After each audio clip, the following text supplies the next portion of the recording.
All right, so I was wrong about the Z Flip 5. Kinda. All right, so this is the new Z Flip 5 from Samsung. This is their smaller folding phone again, starting at $1,000 and in nearly the same dimensions as last year's 4. And I remember when it first got announced, we had some well-respected reviewers saying, this changes everything. This is the big upgrade. It's the biggest upgrade ever. And my impression was, they've settled here. Now, to be fair, my video was examining both the Flip 5 and the Fold 5 and looking at how much like the foldables world has evolved in the past year and how much Samsung seems to be sticking to their tried and true form factors. So it just feels like they're refining and settling into their positions. But now after using the Flip 5 much more over the past couple days, I gotta say, I was wrong about this phone. This is actually one of the biggest updates yet. So basically there's 3 main new differences with this phone over the Z Flip 4, which are the chip, the hinge, and then the new outside display. And I'm gonna go in order of importance here actually, because I think it's a pretty clear order. So first of all, they got this new overclocked Snapdragon 8 Gen 2 chip in here. Great. It's now up to date with the latest flagships. It's the same one that's in the S23 and S23 Ultra. And yeah, it's been a great chip. You know, the phone is super responsive. It can handle multitasking since it's paired with 8 gigs of RAM.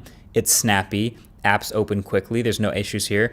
It can also handle heavy gaming, and I don't even game much on my phone, but it can do it, it's great. The other half of a great chip though is efficiency. So when I saw Snapdragon 8 Gen 2 for Galaxy, I was hoping to see maybe an improvement in overall battery life, but I didn't. And I mean, I guess I shouldn't be surprised considering the physical battery size is still the same. It's still 3,700 milliamp hours, but it's got way more pixels now to power, which we'll talk about that in a second. So the new chip, fine. But y'all have heard me talk about the hinge though. The hinge being the most important physical part of a folding phone. You can't ace a folding phone without acing the hinge. And this hinge is nice. So Samsung, for the first time, has actually taken parts out of and simplified the hinge of this phone, which has resulted in less moving parts, which is typically a win for long-term durability, but also means a little less volume and a little less thickness around the back of the phone. Shout out to Dave2D for this graphic, basically illustrating the new internal multi-axis folding mechanism that allows the OLED inside to have this slightly gentler, wider radius when it's folded up, which should put less stress through the middle. Honestly, I don't notice a huge difference with the crease.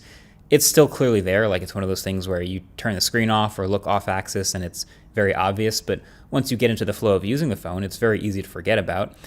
Honestly, the most important difference here with the hinge is actually just that it folds completely flat now.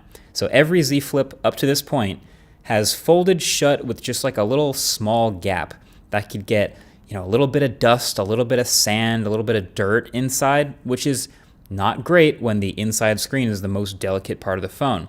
So now all these folding phones across the board from everybody, they're all working towards this gapless close. It's still technically not fully dust resistant. I mean, it has an IPX8 rating again. The 8 means it can be splashed, but the X means no official dust resistance yet. But it's also an even more satisfying clap now.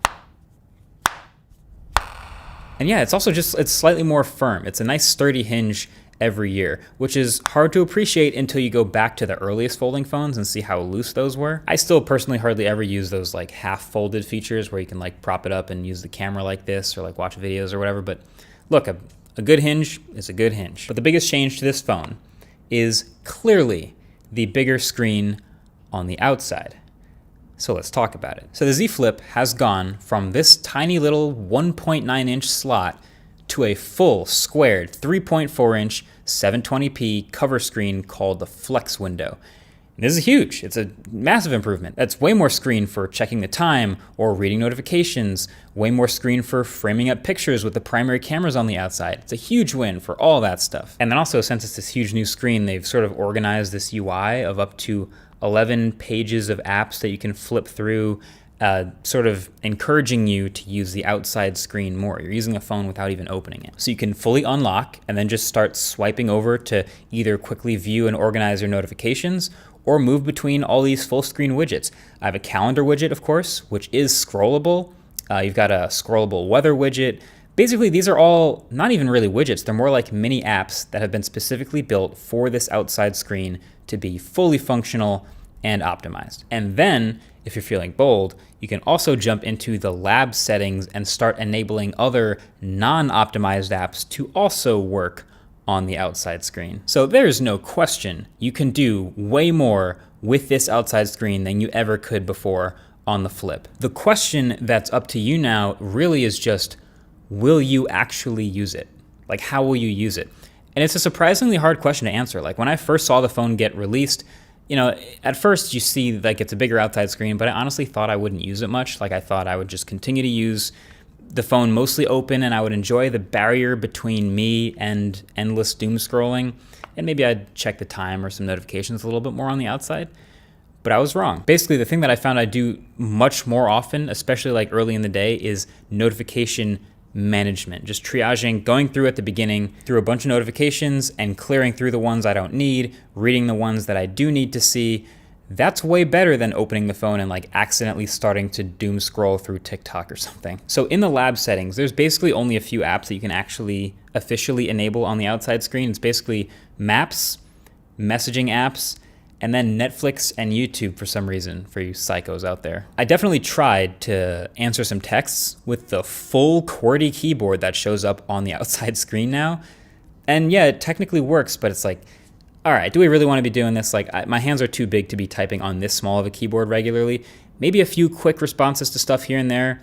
Maybe voice to text a little more often, but nothing too crazy. There's actually also even a whole app in the Samsung Galaxy Store called Good Lock with an extension called Multistar. And basically, if you have both of these, it lets you add a launcher to the outside screen with literally any app on your phone. And so you can go through and experiment and find all kinds of weird stuff that kind of works here. Like, you can technically just scroll through Twitter or through X if you want to. You can flip through your favorite Reddit app before it disappears, or you can move around Spotify playlists, and these are all kind of not bad. There are also plenty of apps that are an absolute nightmare that look ridiculous in a square, so I wouldn't recommend that. But I still feel like the whole point of having a flipping phone remains the same. Like, this barrier between open and shut, like, it's nice to have the outside functionality, but this action really signifies, okay, now I'm about to get in and like actually do something on my phone. It just really becomes up to you where that line is of like, when do you open it versus when you do something on the outside? And I think that my theory is it's just time. It's just how long does that action take? So if it's just checking your notifications or just reading the time or something quick like that, or pausing your music, that takes 2 seconds, green light. Like, that could be on the outside screen. But watching a 2-hour Netflix documentary or something that takes like writing an email, you don't want to do that on the outside screen. That's a red light. And then there's a whole bunch of stuff kind of somewhere in the middle, like flipping through a new playlist in Spotify maybe, or checking your calendar, or just like little brief stuff. That's up to you. So yeah, if I could give Samsung any feedback on this thing that they've made here, I mean, I think they will continue to settle into this general shape. I think they're pretty locked in with it. But 2 things. One, the outside screen is 720p, and if you look closely enough, you can see some pixels, so maybe a little resolution bump would be nice. But I think more importantly actually is LTPO. This is a 60 hertz outside screen, so it's 60 hertz all the time. And I think if you had an LTPO screen, first of all, it would match the 120 hertz max refresh of the inside, which it's not the end of the world that they're different, but also that could save battery life. Being able to go down to 1 hertz when you're only just like pausing music or reading a quick notification or something, that could help with the relatively small batteries on these phones. Oh, and maybe add DeX. That would be kind of nice too. So all right, at the end of the day, should you buy the Z Flip 5? Honestly, the truth is that I think this is the best folding phone on the planet for the most people right now. It's a great high-end chip. The cameras are still solid. The battery life is at least decent. Like, the fingerprint reader is super fast. It hits a lot of fundamental stuff. It's not missing any massive features. You got wireless charging, IPX8, And they raised the base storage from 128 to a respectable 256 gigs for the $1,000 starting price, which is about as good as it gets with foldables. And yeah, the colors aren't that interesting, but I do love an extremely easy to install dbrand skin on the back, since it's literally just a square of glass. So I dropped the icon skin on there, easiest install of my life. But yeah, until they do make some big jump in the form factor or some change to this thing, as long as they're settling into this, this is the safest, easiest to recommend foldable on the planet. Easy. And it even has the 5-year window of security updates. Like this feels like the iPhone of Android foldables. I made a video about the iPhone of Android. I'll link that below if you want to check that out too. But either way, that's been it. Thanks for watching. Catch you in the next one. Peace.